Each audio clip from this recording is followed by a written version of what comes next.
Amicus curiae atau sahabat pengadilan ya akhirnya bermunculan dari banyak tokoh kelas atas.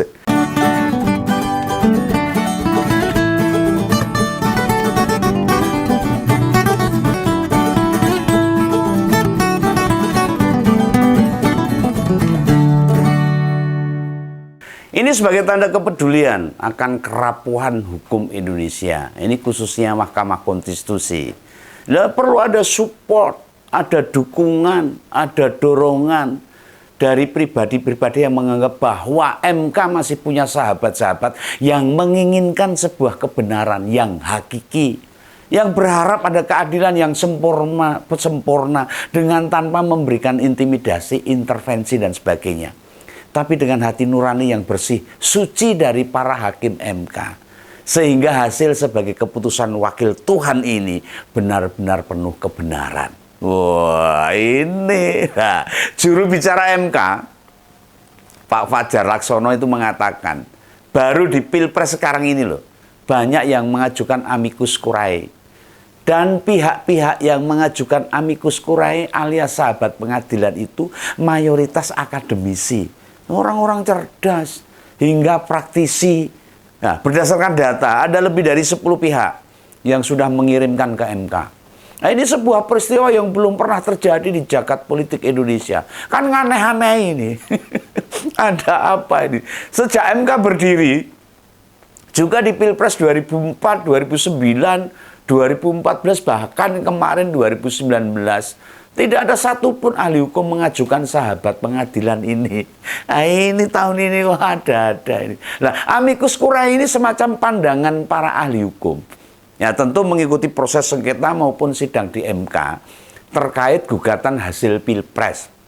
Nah, artinya banyak pihak yang merasa prihatin.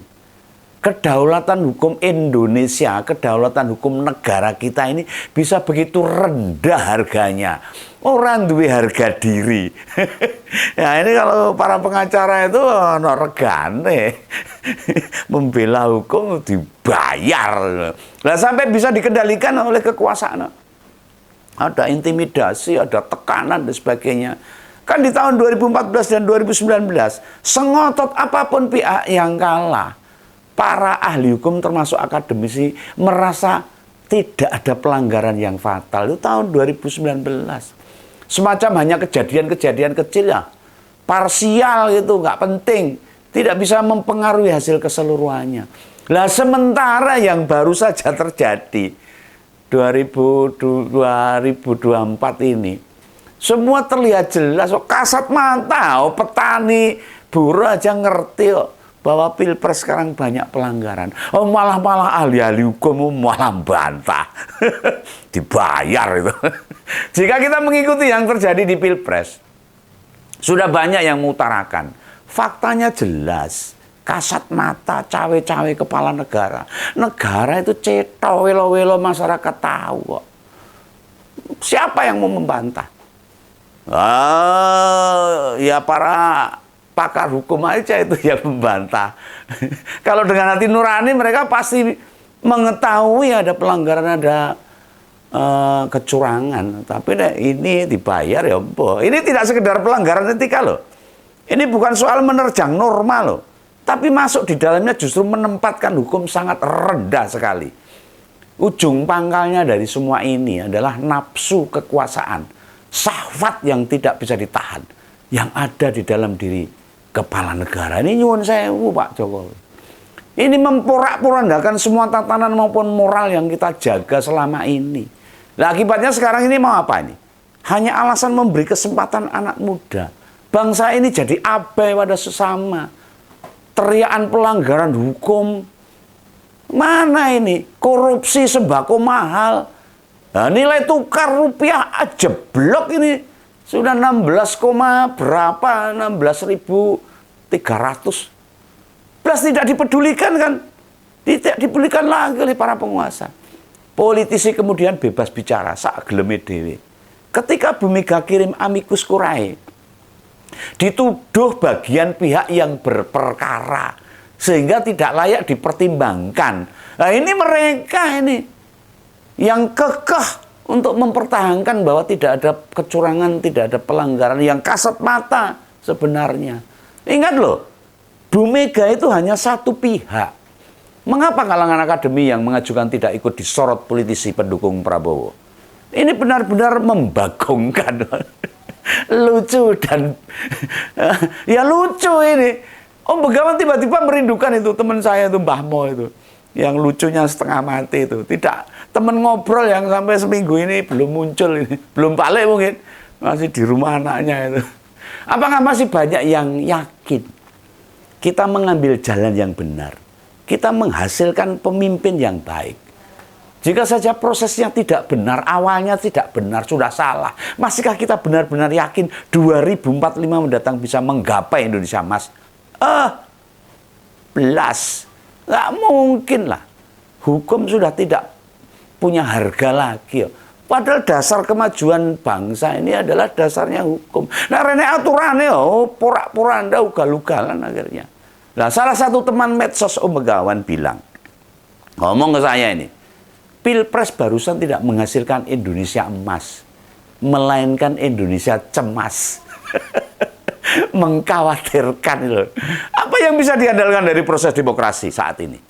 Yang mempertarungkan pemimpin yang kapasitasnya hanya segitu toktil.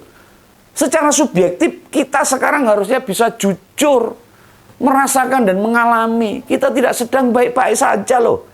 Jangan dikira lamanya harga beras tidak turun, harga emas melonjak gila-gilaan, disusul melemahnya rupiah, dolar Amerika boom naik, tidak mengancam negara ini. Loh, sudah banyak ahli ekonomi, ahli politik luar negeri memberikan peringatan pada kita semua. Termasuk Begawan ini pada warga saya. Hati-hati ini dolar naik ini. Jangan dikira dolar itu tidak berdampak pada kita. Dolar naik semuanya naik, bahaya nih. Dan kini giliran Pak Jokowi sudah tidak banyak muncul lagi.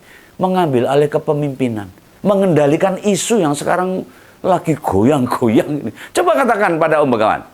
Masihkah Kompolres merasa bahwa Pak Jokowi masih peduli kepada bangsa ini? Ya suasana usai pemilu dan pilpres sekarang ini beda jauh dengan 5 dan 10 tahun yang lalu. Apa kita lupa?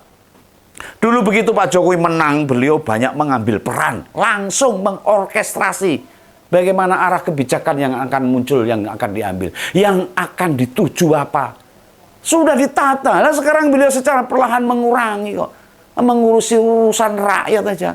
Mau beras naik, mau harga emas melonjak, mau rupiah melemah. Ya akhirnya dia membisu, tidak bicara. Nah tadi yang tak sampaikan sebenarnya itu adalah indikasi, tanda-tanda, ciri-ciri. Negara ini tidak sedang baik-baik saja. Lantas sampai kapan kondisi ini akan terus begini?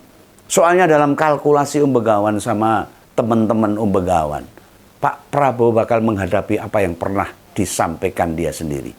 Jika masih ada yang ingat loh ini.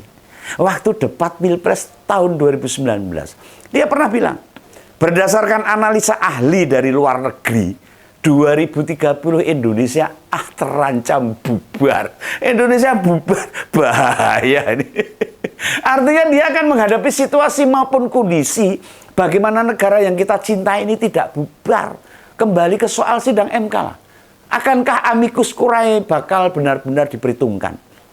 Dikalkulasi, dipertimbangkan? Ya kita nggak ada yang tahu. Sebenarnya mereka itu orang-orang pilihan loh. Bukan orang-orang sembarang.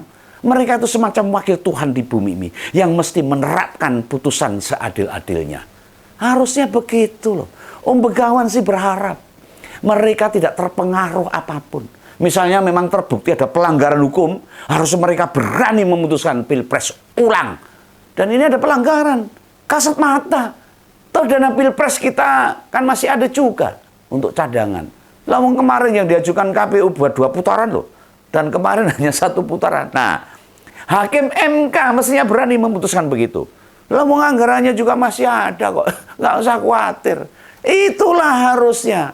Karena masalah hukum semakin menumpuk. Jangan sampai MK sebagai penjaga gawang hukum kita justru menambah masalah lagi. Dengan keputusan yang tidak didasari kebenaran, keadilan, fakta, dan logika nalar. Jauh dari tekanan, intimidasi, dan intervensi penguasa. Rakyat berharap besar pada MK. Akan lahirnya keteladanan keadilan. Salam Begawan. Sampai jumpa. Dadah.